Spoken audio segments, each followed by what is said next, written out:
নজর রাখবো পরবর্তী সংবাদে। খোয়াই সরকারি ন্যায্য মূল্যের দোকান পরিচালনা সমিতির উদ্যোগে আজকে 4 জন মণ্ডল সভাপতিকে সংবর্ধনা জ্ঞাপন করা হয়েছে এবং জানা গেছে খোয়াই মহকুমার 4 জনই নবনিযুক্ত মণ্ডল সভাপতি সংবর্ধনা জ্ঞাপন অনুষ্ঠান অনুষ্ঠিত হয়েছে বিজেপি খোয়াই জেলা কার্যালয়ে, যেখানে আজ উপস্থিত ছিলেন বিজেপি খোয়াই জেলা কমিটির সভাপতি তথা বিধায়ক পিনাকি দাস চৌধুরী, ছিলেন বিজেপি জেলার সাধারণ সম্পাদক সমীর কুমার দাস, বিজেপি দলের নেতৃত্ব রঞ্জন দাস সহ অন্যান্যরা। কি রয়েছে বক্তব্য শুনুন।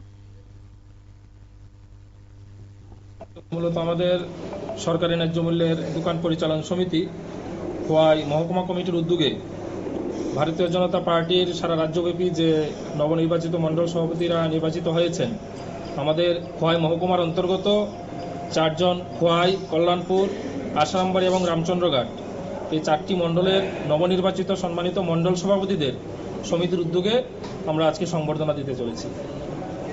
তো ওনাদের হাত ধরে আগামী দিন আমরা এবং আমাদের সংগঠনের উত্তরোত্তর সমৃদ্ধি হবে, আমরা ওনাদের কাছে প্রত্যাশা রাখি এবং আমাদের সকলের উন্নয়নে ওনাদের হস্তক্ষেপ থাকবে এই প্রত্যাশা রাখি।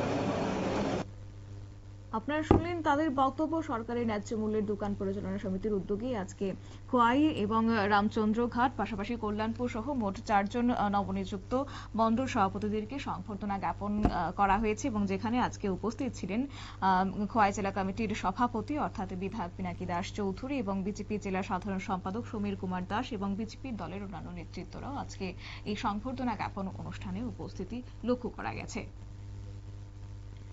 নিয়ে নিচ্ছে ছোট্ট একটি বিজ্ঞাপন বিরতির সঙ্গে থাকুন।